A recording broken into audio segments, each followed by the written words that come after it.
hi guys good morning ৰাতিপুৱা সোমালো পাকঘৰত নাস্তা বনাবলৈ আজি কিবা নহয় চটপটা খাব মন গৈছে সেইকাৰণে ভাবিলো আলু পৰঠা বনাম আলু পৰঠাৰ কাৰণে আলু লৈছো দুটা কুকাৰত সিজাই লম দুটা হুইসেল দি লম আৰু ইপিনে আটাটো সানি ললো নৰমাল যেনেকৈ গৰম পানী নিমখ আৰু ৰিফাইন অয়েল দি ৰুটি বনাই ললো হাজবেণ্ডে খাব নোখোজে আলু পৰঠা এইবিলাক বস্তু সেইকাৰণে তাক নৰমাল ৰুটি ভাজি দিলো মই এতিয়া আলুটো ভাজি ললো দেখিছে নাই পিয়াজ অলপ দিছো অলপ মিঠা তেল দিছো তাৰ পিছত পিয়াজ জলকীয়া জিৰাৰ গুৰি আৰু আলু হালদি নিমখ এইখিনিয়ে বেছি আকো দিয়া নাই এতিয়া আটাটো মই এয়া দেখিছে না অলপ বাটি আকাৰত লৈছো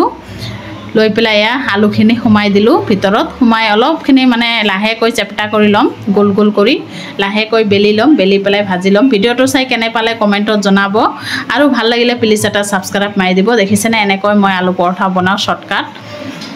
খাব মন গলে ঘৰতে বনাও মই বাহিৰা বস্তু ইমান এটা নাখাও সেইকাৰণে মই ঘৰতে বনাই খাও হৈ গল দেখিছে না চটপটা খাব মন গৈছে লগে লগে বনাই খালো এতিয়া অলপ অলপ তেল দি ভাজি আছো একদম লাহে লাহে ভাজি আছো নহয় আলুটো ওলাই আহিব আৰু কৰা কৰি চাহ বনাই লৈছো দেখিছে না এতিয়া বহি বহি খাও আপোনালোকে কিহেদি চাহ খালে কমেন্টত জনাব